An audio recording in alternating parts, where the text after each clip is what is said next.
Tribunal Regional do Trabalho de Rondônia e Acre promove o terceiro encontro de assistentes e assessores de magistrados da 14ª Região para curso de capacitação continuada.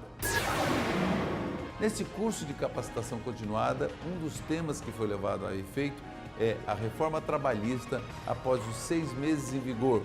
O que ela mudou no dia a dia? E para falar sobre esse assunto, eu recebo aqui o analista judiciário Lucas Brum, do Tribunal Regional do Trabalho aqui da 14ª Região, agora no Justiça e Cidadania.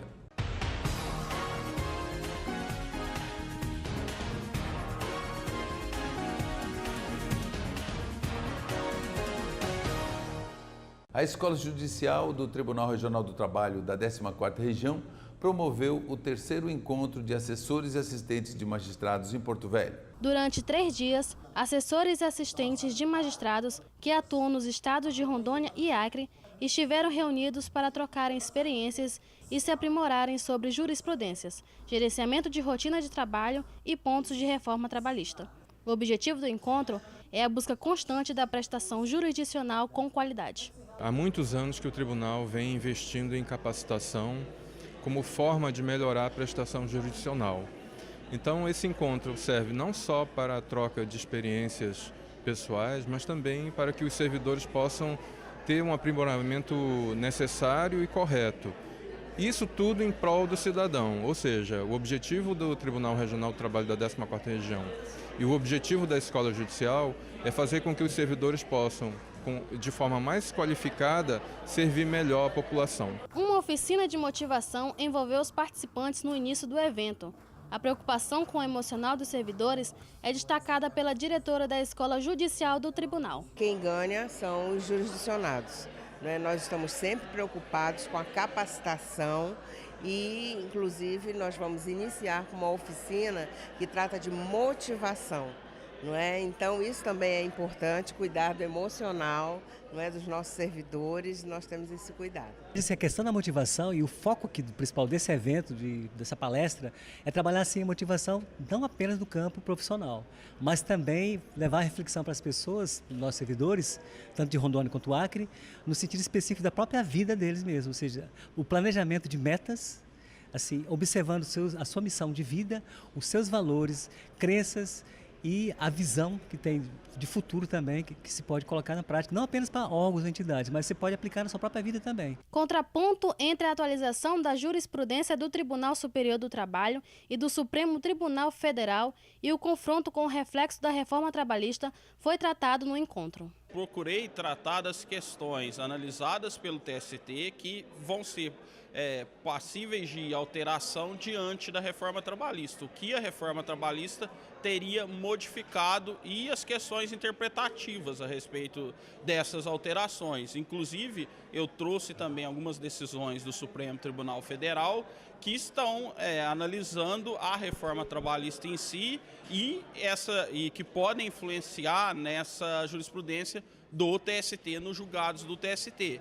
Ainda está tudo muito aberto, então isso vai depender muito do papel do juiz de primeira instância e do tribunal, conforme eles vão fazer a interpretação da legislação até chegar ao TST, porque o TST ainda não se manifestou sobre muitos dos pontos da reforma trabalhista. Gerenciamento de rotinas de trabalho também foi debatido com os assessores. O papel nosso de assistentes e assessores é fazer com que os desembargadores e os juízes possam ter condições para proferir os julgamentos. E tudo é feito com rotina de trabalho. Então, quando a gente faz um papel organizado para isso, a gente consegue fazer isso que eu tenho falado, que é prestar um serviço público adequado para o jurisdicionado. Aqui durante o terceiro encontro de assessores e assistentes de magistrados da Justiça do Trabalho de Rondônia e Acre, nós temos um servidor do tribunal lançando uma obra. E vamos saber dele, Léo Aidar, o que inspirou para que fizesse esse livro, o livro denominado Da Descoberta à Performance. Léo, o que te inspirou para fazer esse livro? Pois é, há mais de 20 anos, Celso, eu pesquiso sobre o desenvolvimento humano, baseado na saúde física, mental e espiritual. E aí, dentro desse processo, eu comecei a perceber que precisava ser dito algo para as pessoas, né? As pessoas buscam conhecimento e elas precisam de uma resposta, porque adoecem, porque hoje nós temos uma cobrança muito grande da sociedade, de toda a nossa volta. O conhecimento hoje, o de hoje, amanhã já é banal.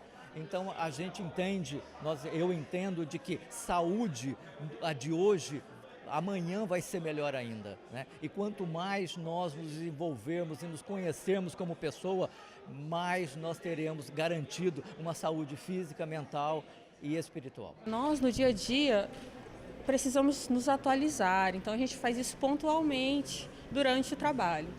Parar esses dias para fazer somente essa atividade contribui muito, porque a gente evolui muito e pode realizar um trabalho de maior qualidade para o jurisdicionado, né, lá nas nossas atividades. Eu acredito que cada um tem muito a contribuir, trazendo as boas práticas da sua unidade para que a gente possa conhecer tudo que vem sendo feito no tribunal e assim melhorar o nosso serviço e o nosso auxílio aos magistrados na prestação jurisdicional.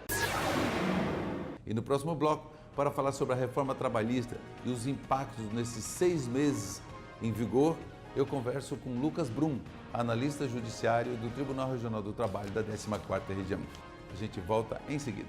Terceirização era alguma coisa que ficava fora da legislação. Todo mundo, ou no cotidiano, já se terceirizava, já existiam empresas terceirizadas, mas a lei nada falava sobre o assunto. A reforma trabalhista, ela veio e enfaticamente diz, pode terceirizar.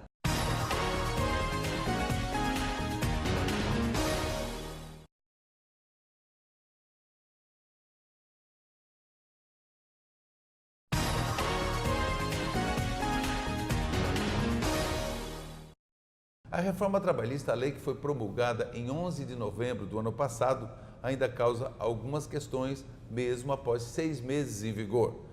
E eu vou conversar com Lucas Brum, analista judiciário do Tribunal Regional do Trabalho, sobre esses impactos no dia a dia, nas varas do trabalho e também nos gabinetes. Lucas, seja bem-vindo aqui ao Justiça e Cidadania. Tudo bom? Tudo bem? Tudo tranquilo? Lucas, você inclusive palestrou nesse curso de assistentes e assessores de magistrados, também dos oficiais de justiça, e a temática é a reforma trabalhista, que ainda, mesmo após 6 meses, ainda tem algumas questões que ainda merecem algum debate, né? E como tem sido a receptividade desse debate e a importância dele? É muito importante, né? O Celso falou, né, que ela entrou em vigor no dia 11 de novembro do ano passado, né? Mas mesmo depois da entrada de vigência, a gente teve algumas alterações, tivemos uma medida provisória no meio, depois ela perdeu a vigência, tivemos agora uma instrução normativa, e a gente vem trabalhando o tema desde setembro do ano passado com vários cursos. Começamos com a caravana trabalhista, que já foi noticiada aqui no Justiça e Cidadania, e agora a gente concluiu esse ciclo com o encontro de assessores e assistentes e com o encontro de oficiais de justiça agora nesse mês de agosto.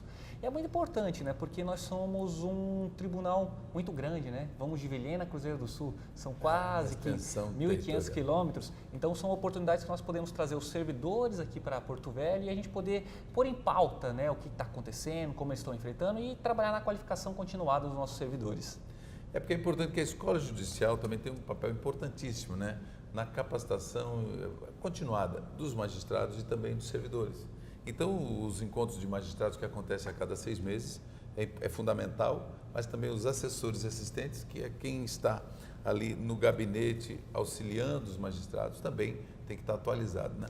E é importante nessa sintonia, né, Lucas? Com certeza, né? A gente tem que repensar o judiciário. O tribunal faz isso hoje, porque o corpo que auxilia os magistrados é de suma importância para o bom andamento dos serviços judiciários. Então não adianta nada eu ter um magistrado qualificado, atualizado, se o servidor que o auxilia não esteja em pé de igualdade, né? Que ele também esteja informado com as novidades, que ele possa debater e trocando essas experiências de dia a dia que nós temos aqui ao longo de todo o território que compõe o nosso tribunal. Agora, vamos falar um pouco da constitucionalidade da reforma trabalhista. Como vem sendo feito esse controle de constitucionalidade, né, e os pontos dessa reforma que ainda está gerando algum tipo de debate? Isso é uma coisa bem complicada e que causa algum fervor, né? Constitucionalidade, Celso, é você dizer, tal lei, ela está adequada com a Constituição. A gente sabe que a Constituição é a nossa norma maior. Então, para uma lei valer, para ela ser válida, tem que estar de acordo com a Constituição. Então, não dá para dizer que só porque uma lei foi promulgada, que ela já vale para todo mundo. A questão é que os tribunais devem analisar isso, né? A que a gente mais conhece é quando o STF, que a gente chama de controle direto, faz análise. Mas todo juiz, todo magistrado, analisando ali um caso concreto, ele pode fazer esse controle para dizer, nesse caso, a lei não está adequada com a nossa Constituição. Sim. E isso tem acontecido por quê? Porque foram inúmeras inovações. Então, isso causa ainda algum problema a ser debatido. Aqui no âmbito do regional, nós já conseguimos instaurar 2 incidentes de uniformização de jurisprudência para a gente sedimentar como é que funciona, como é que está sendo aceito e como está sendo recepcionada a reforma trabalhista pelo tribunal em comparação com a Constituição. Lá no STF, já temos 2 temas que estão pacificados, que é a questão da contribuição sindical facultativa e a questão da terceirização. A terceirização, foi bom você falar, porque a terceirização é uma questão que é uma polêmica que, né, e agora o Supremo decidiu, quer dizer... Agora terceirização é geral. Na verdade, sim, terceirização era alguma coisa que ficava fora da legislação. Todo mundo, ou no cotidiano, já se terceirizava, já existiam empresas terceirizadas, mas a lei nada falava sobre o assunto. A reforma trabalhista, ela veio e enfaticamente disse, pode terceirizar. A gente tinha um conceito que era atividade fim e atividade meio. Né, para dizer, a atividade principal da empresa não pode terceirizar, mas a meio pode, como vigilância, asseio e conservação. E a reforma trabalhista falou que não, toda atividade, inclusive a principal, pode ser terceirizada. Só que existia uma dúvida sobre esta constitucionalidade. Recentemente, o STF enfrentou 2 recursos extraordinários e uma ação de inconstitucionalidade sobre o tema e definiu, sim, terceirizar pode em qualquer ramo da atividade da empresa, ou seja, se é uma empresa se é uma faculdade, ela pode inclusive terceirizar os seus professores. E atividade fim, inclusive. Isso, atividade fim, atividade principal. Atividade principal. E dentro desses debates que você tem trazido nessas palestras, e logicamente vem algumas inquietações, né, tanto dos assistentes e assessores de magistrados, como até mesmo dos oficiais de justiça, servidores, enfim, o que tem mais chegado nesse caldeirão? É interessante a gente frisar que quando a gente fala em reforma trabalhista, a gente alterou aspectos de direito material, que é o direito do dia a dia, que acontece na sociedade, mas alterou muito aspectos de direito processual, que é aquela matéria que como a tramitação dos processos na Justiça do Trabalho. No corpo técnico dos servidores, até um pouco com os magistrados, o que causa mais dúvida, mais fervor, é essas questões de direito processual. Né? Por exemplo, a gente teve a alteração dos prazos. Os prazos antes eram em dias corridos, agora são em dias úteis. A gente tem alguns incidentes novos, como o incidente de incompetência, algumas adequações junto com o PJE. E a gente percebe que no dia a dia, né, o que mais dá ensejo a uma discussão saudável são as questões processuais. Nós vamos para um breve intervalo e no próximo bloco eu gostaria que você falasse sobre a caravana trabalhista que, na verdade, correu aqui os estados de Rondônia e Acre, vários municípios, né, com a participação parceira da OAB, Associação Rondonense dos Advogados Trabalhistas, OAB de Rondônia, OAB do Acre e várias instituições, junto com a EJUD e, logicamente, o Tribunal. No próximo bloco a gente conversa sobre isso. A gente vai para um breve intervalo e volta já já. Eu estou conversando.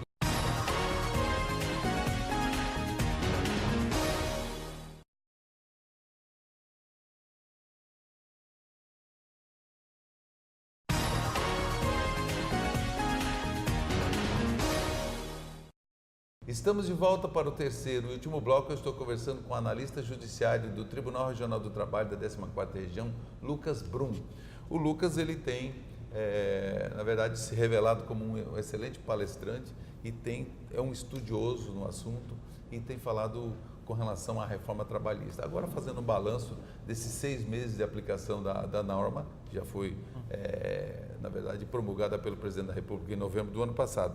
E o Tribunal promoveu, no ano passado, uma caravana que percorreu vários municípios, não só de Rondônia, mas também do Acre, que é a jurisdição da 14ª, e vários parceiros. Como foram essas palestras, esses debates que aconteceram, que reuniu, quer dizer, falou para milhares de pessoas? É bem interessante, né, Celso? Porque quando a gente previu que falou que foi promulgado em novembro, mas a gente, desde dezembro de 2016 já sabia uma discussão que a gente teria uma alteração na legislação trabalhista.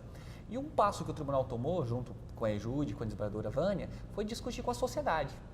Não adianta a gente só qualificar, ter eventos internos, mas a gente precisava discutir com a sociedade como seria essa reforma. Então fizemos uma parceria junto com a OAB Acre e a OAB Rondônia e percorremos de Vilhena a Cruzeiro do Sul, trazendo a Justiça do Trabalho, TRT da 14ª Região, a OAB e setores, inclusive produtivos, como comércio, da FEComércio, a FEACRE, o setor da indústria, a FIER e a FIAC, e a gente discutiu. Na época, ainda não estava em vigência a reforma, mas quais eram as expectativas, os anseios, o que a população, o que a sociedade estava esperando dessa alteração legislativa. Foi muito, muito interessante. Agora, uma coisa que já chamou a atenção, inclusive, de outras pessoas que nós conversamos com relação à reforma trabalhista, que foi um tema que a gente bateu muito em 2016, 2017, inclusive aqui no Justiça e Cidadania, que é para as pessoas entenderem um pouco o que ia acontecer e o que definitivamente agora aconteceu. E teve algumas questões que lá as pessoas que vinham discutindo, olha, mas aqui está muito assodada essa reforma, e alguns até falaram, olha, o Código de Processo Civil, para reformá-lo, foi uma discussão de muito tempo. E a reforma trabalhista foi meio a toque de caixa, como se chama. Você considera que foi assim e isso pode afetar, às vezes, um pouco do entendimento dela ou não? O que acontece, né? Ela foi uma reforma muito extensa, foram mais de 100 artigos. E dentro do processo de criação, no processo legislativo, a gente tem um começo ali em janeiro de 2017, uma discussão parca, mas a edição da lei foi em julho. Então, sim, foram poucos meses para uma mudança tão grande. É o que a doutrina, alguns autores, se chamam de déficit democrático, porque se dizia que deveria ter uma maior discussão sobre ela. Alguns batizam de outro nome, mas ele bate simpaticamente. De déficit democrático. Mas, assim, dentro de um corpo técnico, né, e a gente tem que entender que a gente trabalha com uma ciência não exata, uma ciência de interpretação da sociedade. Então, a questão da adequação da reforma não é algo fácil de se extrair.